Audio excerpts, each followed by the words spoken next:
আসসালামু আলাইকুম ওয়া রাহমাতুল্লাহি ওয়া বারাকাতুহু। সম্মানিত দর্শক সকলেই কেমন আছেন? আশা করি মহান রব্বুল আলামিনের অশেষ মেহেরবানিতে আপনারা সকলেই ভালো আছেন। আল্লাহ তাআলার অশেষ মেহেরবানি এবং আপনাদের দোয়ার বরকতে আমিও ভালো আছি। সম্মানিত দর্শক, আজকের এই বৈঠকে আমরা হিংসা সম্পর্কে জানার চেষ্টা করব ইনশাআল্লাহ। আসলে হিংসা সম্পর্কে নতুন করে বলার কিছুই নেই বা জানার কিছুই নেই। তারপরেও হিংসা সম্পর্কে এই বৈঠক করার উদ্দেশ্য হচ্ছে আমাদের সমাজে এখন হিংসাটা এই পর্যায়ে চলে গিয়েছে যে হিংসার কারণে সমাজে বসবাস করা খুব কঠিন হয়ে গিয়েছে।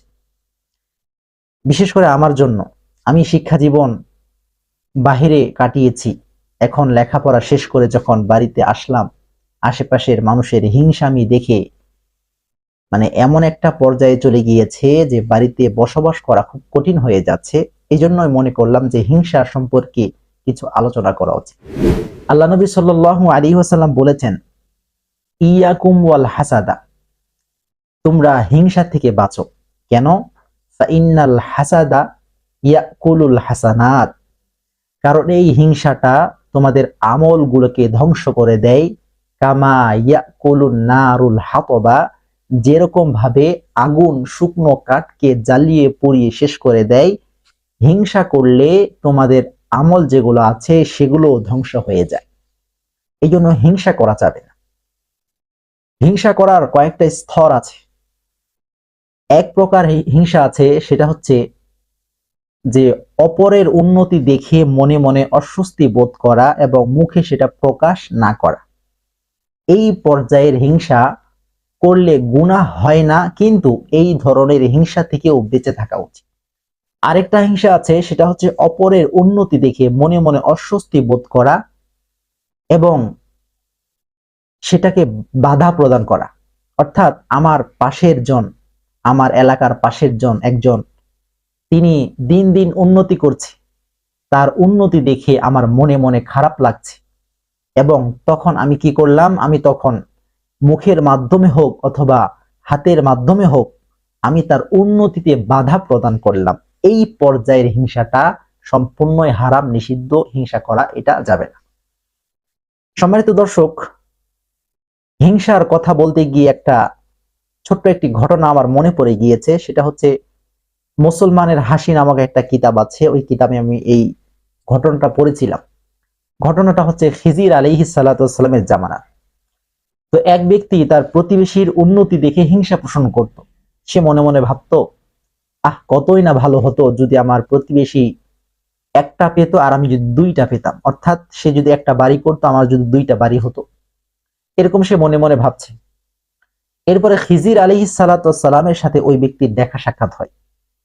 তখন ওই ব্যক্তি খিজির আলাইহিস সালাতু ওয়াস সালামকে বললেন, আপনি একটু আল্লাহ তাআলার কাছে আমার জন্য দোয়া করেন, আমার প্রতিবেশী যেরকম উন্নতি হচ্ছে তার উন্নতির ডাবল যেন আমার হয়। আপনি একটু আল্লাহর কাছে দোয়া করেন। খিজির আলাইহিস সালাতু ওয়াস সালাম আল্লাহ তাআলার কাছে দোয়া করলেন। এর কিছুদিন পরে ওই প্রতিবেশী একটা বড় দালান বানালো। সঙ্গে সঙ্গে এই লোকের দুইটা দালান হয়ে গেল। এর কিছুদিন পরে ওই প্রতিবেশী আরেকটা গাড়ি কিনলো। সঙ্গে সঙ্গে এই লোকের দুইটা গাড়ি হয়ে গেল। সে তখন মহা খুশি। সে মনে মনে ভাবলো যে খিজির আলাইহিস সালাতু ওয়াস সালাম যে আমার জন্য দোয়া করেছে সেটা কবুল হয়েছে। খুব খুশি সে। এর কিছুদিন পরে হঠাৎ ওই প্রতিবেশীর এক চোখ অন্ধ হয়ে গেল। সঙ্গে সঙ্গে এই লোকের দুই চোখ অন্ধ হয়ে গেল। এবার সে মহা বিপদে পড়ে গিয়েছে। সঙ্গে সঙ্গে খিজির আলাইহিস সালাতু ওয়াস সালামের দরবারে ছুটে গিয়েছে। যাওয়ার পরে বলে, হুজুর, আগে জানতাম না যে এরকম বিপদ হবে। আমি তো ভাবছিলাম যে আমি সুখে থাকবো, এখন তো দেখছি আমার উপরে বিপদ পড়ে গিয়েছে। খিজির আলাইহিস সালাতু ওয়াস সালাম তখন বললেন, এটা তো কেবল শুরু, হিংসার পরিণাম এর থেকেও ভয়াবহ। সামনে আরো তোমার জন্য ভয়াবহ দিন অপেক্ষা করছে। এর কিছুদিন পরে ওই প্রতিবেশীর এক পা ল্যাংড়া হয়ে গেল। সঙ্গে সঙ্গে এই লোকের দুই পা ল্যাংড়া হয়ে গেল। এর কিছুদিন পরে ওই লোকের প্রতিবেশীর এক হাত অবশ হয়ে গেল। সঙ্গে সঙ্গে এই লোকের দুই হাত অবশ হয়ে গেল। সম্মানিত দর্শক, এই ঘটনা থেকে বোঝা গেল কি, যে আমি যার জন্য গর্ত খুঁদবো আল্লাহ তাআলা তার ডবল আমাকে ফেরত দিবেন। আমি একজনের ক্ষতি করতে চাইবো, আল্লাহ তাআলা আমার তার থেকে বড় ক্ষতি করে দিবেন। এজন্য হিংসা করা যাবে না। হিংসার বিষয়টা আজকে আমি আপনাদের সামনে কেন বলছি, তার কারণ হচ্ছে হিংসার ভুক্তভোগী আমি নিজেও, আমার বন্ধু বান্ধব যারা আছে তারা অনেকেই এই হিংসার ভুক্তভোগী হয়ে গিয়েছে। আমি এতদিন দীর্ঘদিন বাহিরে ছিলাম, খুব ভালোভাবে দিন কাটিয়েছি, পড়াশোনা করেছি। যখন মাদ্রাসা বন্ধ দিয়েছে তখন বাসায় এসেছি, কোনো সমস্যা নেই। এখন লেখাপড়া শেষ করে যখন একটা পর্যায়ে গিয়েছি, ছোট্ট একটা প্রতিষ্ঠান দিয়েছি, এরপরে আশেপাশে আশেপাশের মানুষ যখন দেখছে যে এই ছেলেটা লেখাপড়া শেষ করে বাসায় এসেছে, আবার প্রতিষ্ঠান দিয়েছে, আবার এদের দিন দিন উন্নতি হচ্ছে, এটা অনেকের সহ্য হচ্ছে না বা খুব খারাপ চোখে দেখছে। তখন আমার উন্নতিতে তারা বাধা প্রদান করছে, প্রতিষ্ঠানে যেন আমি বড় করতে না পারি এর জন্য অনেক তারা ষড়যন্ত্র শুরু করে দিয়েছে।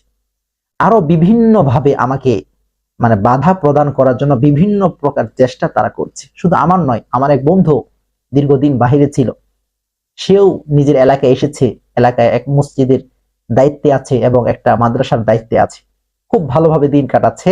এই যে ভালোভাবে দিন কাটাচ্ছে, এটা আশেপাশের লোকদের নজরে পড়ছে, আশেপাশের লোক এটাকে ভালোভাবে দেখছে না। আশেপাশের লোকজন ভাবছে, হায় রে, ছেলেটা কত ভালোভাবে চলছে। এটা দেখে তাদের অনেকেরই জ্বলে, হিংসা হয়, অনেকের এটা সহ্য হয় না।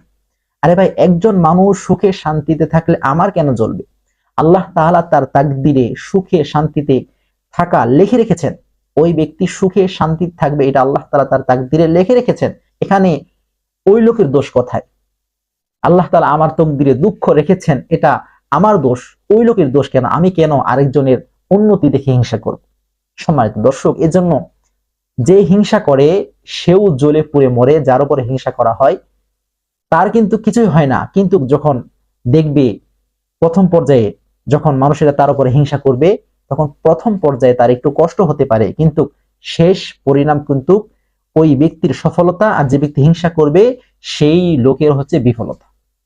আপনি যত হিংসা করেন, হিংসা করলে আপনার কি লাভ? কোনোই লাভ নেই, শুধু ক্ষতি ছাড়া কিছুই নয়। যার উপর আপনি হিংসা করছেন, আল্লাহ তাআলা তার উপর তরক্কি দিচ্ছে, দিন দিন সে উন্নতি লাভ করছে, আর আপনি হিংসার আগুনে জ্বলে পুড়ে মরে যাচ্ছে। আরেক কিতাবের মধ্যে পড়েছি যে লেখা আছে যে যারা তোমাদের প্রতি হিংসা করবে তাদের প্রতি তোমরা প্রতিশোধ নিও না। কেন? তারা তো হিংসার আগুনে জ্বলে পড়ে মরছে, তাদের প্রতিশোধ নেওয়ার দরকার নাই। তারা হিংসা যে করছে এটাই তাদের প্রতিশোধ, অর্থাৎ তারা যে হিংসা করছে, হিংসার আগুনে তার জ্বলে পড়ে মরছে, এর থেকে বড় প্রতিশোধ আর কি হতে পারে? সম্মানিত দর্শক, কথাগুলো খুব দুঃখের সাথে বললাম।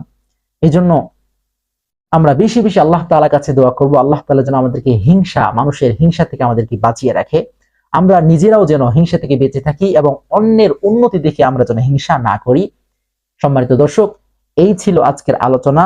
সকলেই ভালো থাকবেন, সুস্থ থাকবেন। আল্লাহ হাফিজ।